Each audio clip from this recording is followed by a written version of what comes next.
Hello everyone, welcome back to the online learning session.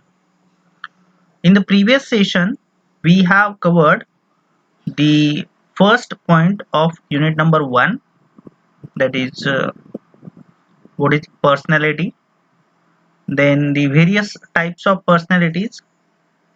Also, we have learned the factor of association model, that is the big 5 model of personality, and on the basis of that, we can easily understand the various types of persons or the individual's personality.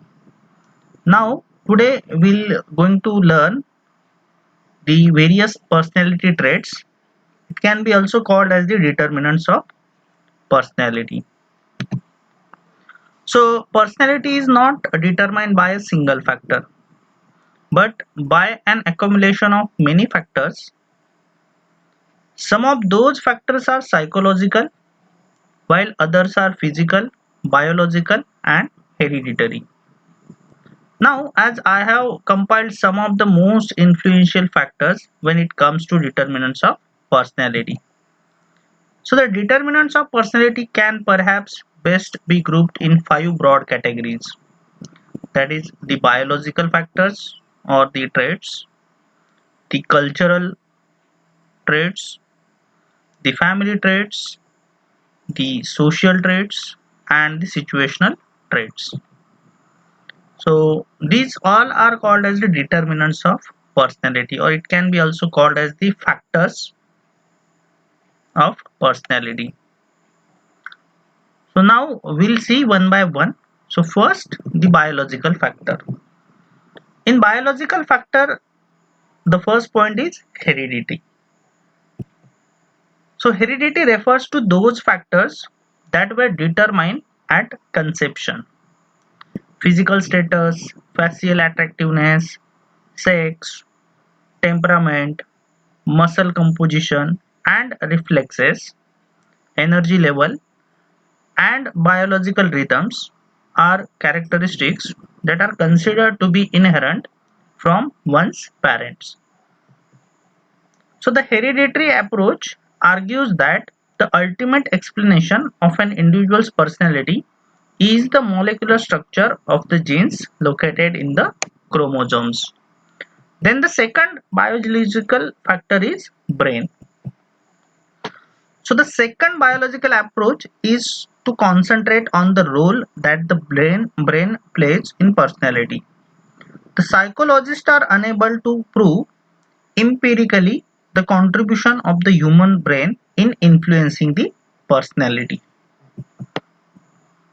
Preliminary results from the electrical stimulation of the brain, that is ESB research, gives an indication that a better understanding of humans' personality and behavior might come from the study of the brain.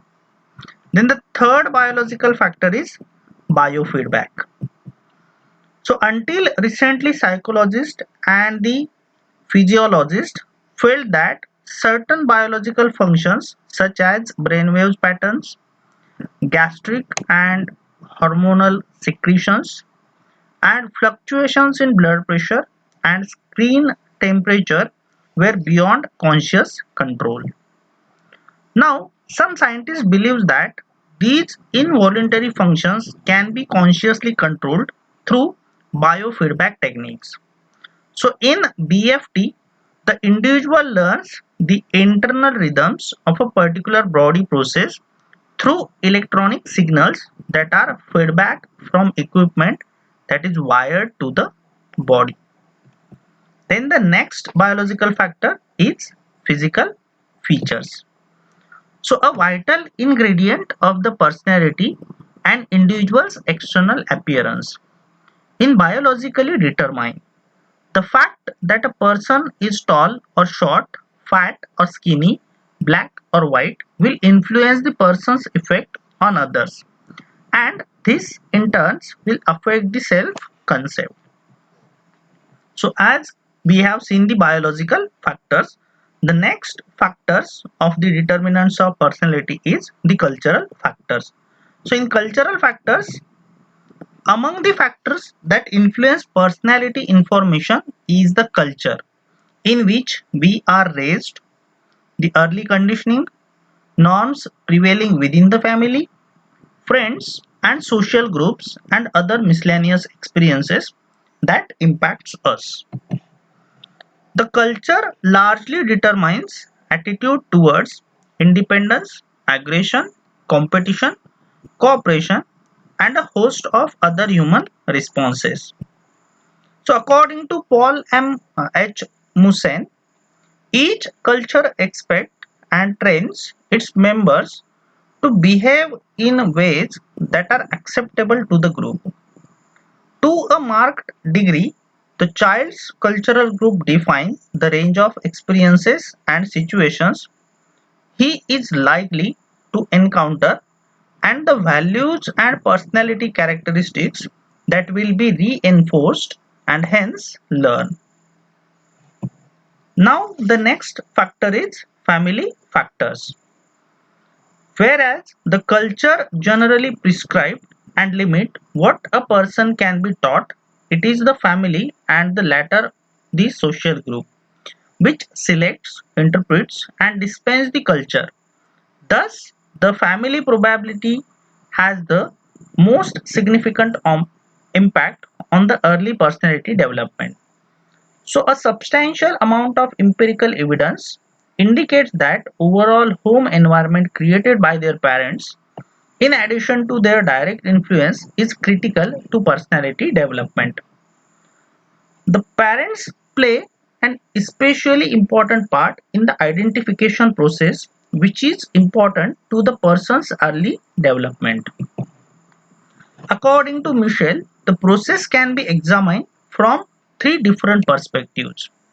First, identification can be viewed as the similarity of behavior, including feelings and attitudes between child and model. Second, the identification can be looked at as the child's motives or desires to be like the model. Third, it can be viewed as the process through which the child actually takes on the attributes of the model. So, from all the three perspectives, the identification process is the fundamental to the understanding of personality development. The home environment also influences the personality of an individual. The siblings, that is the brothers and sisters, also contributes to the personality. Now, the next factor is social factor. So there is increasing recognition given to the role of others, relevant persons, groups, and especially organizations which greatly influence an individual's personality. So this is commonly called the socialization process. Socialization involves the process by which a person acquires from the enormously wide range of behavioral potentialities that are open to him or her.